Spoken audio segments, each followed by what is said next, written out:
என் சொந்தங்கள் அனைவருக்கும் என்னுடைய வணக்கத்தை தெரிவித்துக் கொள்கிறேன். இன்றைக்கி என்ன இவன் தென்னை மரத்தை காட்டுறான் அப்படின்னு பார்க்குறீங்களா? நிறைய பேர் நம்மளை சண்டை போடுறோம், இல்லை ஆசிரியரோ இல்லை வேறு யாராச்சும் நம்மளை என்ன பண்ணுவாங்கன்னா, சண்டை போடுறப்ப சரியான இவன் ஒரு பண்ணாடை அப்படின்னு சொல்லிட்டு திட்டுவாங்க. அந்த பண்ணாடைன்னா என்னன்னு தெரியுங்களா?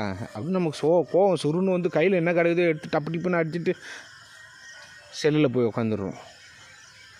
ஸோ நமக்கு திட்டுற எல்லா வார்த்தையுமே பார்த்திங்கன்னா ஒரு உயர்தரமான வார்த்தை தாங்க.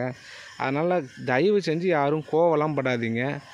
யாராச்சும் நம்மளை திட்டுறாங்க அப்படின்னா வச்சுக்கோங்க, அந்த திட்டுற வேர்டுலாம் பார்த்திங்கன்னா வச்சுங்களேன், மென்டல் அப்படின்னு சொன்னால் நம்ம நிறைய படிச்சிருப்போம். மென்டலின் கோட்பாடு, சரி, அவர் ஒரு சயின்டிஸ்ட்டு. ஸோ அவரை வச்சு நம்ம திட்டுறாங்க, ஏன் கோவப்படணும்? லூஸ் அப்படின்னு சொன்னால் வச்சுங்களேன், நம்ம அப்படியே அவ்வளோ இது கிடையாது, நம்ம தளர்ந்து உட்காந்துட்டு இருக்கோம், அதாவது தளர்ச்சியாக இருக்கிறோம், அவ்வளோதான். மயிறு அப்படின்னு சொன்னால் வச்சுங்களேன், தலைக்கு மேலே இருக்கிற மயிறு குறிக்கும். அந்த மயிறு எவ்வளோ பெரிய ஒரு முடியும் பார்த்திங்கன்னா வச்சு இன்றைக்கி 1 லட்ச ரூபா கொடுத்து ஒட்டிகிட்டு இருக்கிறாங்க. ஸோ அந்த மாதிரி என்னென்னவோ சொல்கிறான். நம்ம அவங்க அசிங்கன்னு சொல்லிவிட்டு நம்மளை சொல்கிற அத்தனை உறுப்புகள், மனித உறுப்புகள், இல்லை வெளியில் ஒரு மிருகத்தை கம்பேர் பண்ண நாயை அப்படின்னு சொல்கிறோம். நாய் அப்படின்னா அதை விட நன்றி உள்ள ஜீவன் இந்த உலகத்தில் எதுவுமே கிடையாதுங்க. சோறு நீ 1 வருஷத்துக்கு முன்னாடி போட்டேன்னா அடுத்த வருஷம் போனால் கூட அது நாய் என்ன பண்ணணும், நன்றி அப்படியே நமக்கு அப்படியே அந்த நன்றியை தெரிவிக்கும். அந்த ஒரு வாய் சோத்துக்கோசம் நம்ம வாழை ஆட்டிக்கிட்டு பின்னாடியே வரும். ஸோ அந்த மாதிரி நிறைய வேர்டு இருக்குது. அதனால் கோவப்படாதீங்க. நீங்கள் ஃபஸ்ட்டு எது சொல்லி திட்டினாலும் அந்த பண்ணாடை அப்படின்னா என்ன தெரியுங்களா? ஏன் நான் இவன் தென்னை மரத்தையே காட்டிகிட்டு இருக்கிறான்னு பார்க்குறீங்களா? இங்கே பாருங்கள், ஒரு காலத்தில் பார்த்தீங்கன்னா ஏதாச்சும் வடிகட்டணும் அப்படின்னா வச்சுக்கோங்க, வடிகட்டிலாம் யூஸ் பண்ணலாம். அந்த காலத்துலலாம் வடிகட்டியே கிடையாது. அதுக்கு பதில் என்ன பண்ணுவாங்கன்னா, தென்னை மரத்தில் இருக்கிற இதோ இருக்குது பாருங்கள், இதோ இருக்கா?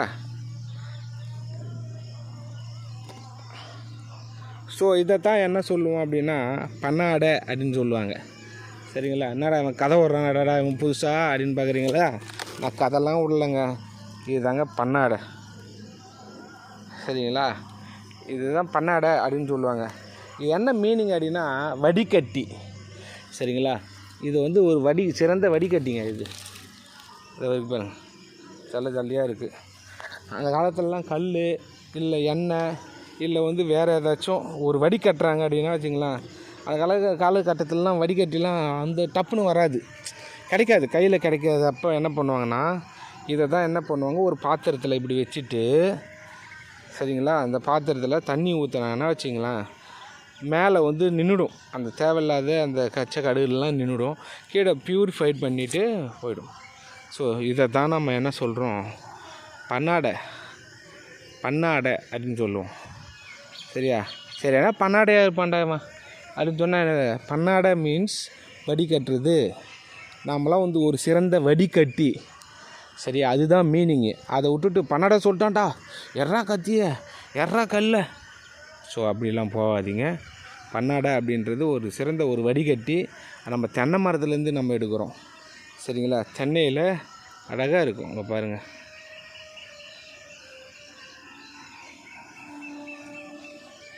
இதுதான் ஒரு சிறந்த வடிகட்டி. சூரியனுக்கு எதிராக இப்படி காட்டுறேன் பாருங்கள், சூரியனே அழகாக தெரியுதா? பாருங்கள், சரிதா? ஸோ இதை தான் நம்ம பண்ணாடை அப்படின்னு சொல்லுவோம். இதுக்கப்புறம் யாராச்சும் நம்மளை பண்ணாடை அப்படின்னு சொன்னால் கோவப்படாதீங்க. பண்ணாடை அப்படின்றது ஒரு சிறந்த வடிகட்டி, தென்னை மரத்தில் இருக்கிற ஒரு பாட்டு. அதை வச்சு நம்ம என்ன பண்ணுறாங்க அப்படின்னா ஒரு சிறந்த வடிகட்டியாக யூஸ் பண்ணிக்கிறாங்க. சரிங்களா? ஓகே, அடுத்த வீடியோவில் நம்ம நெக்ஸ்ட் வேறு ஏதாச்சும் போவோம். தேங்க்யூ.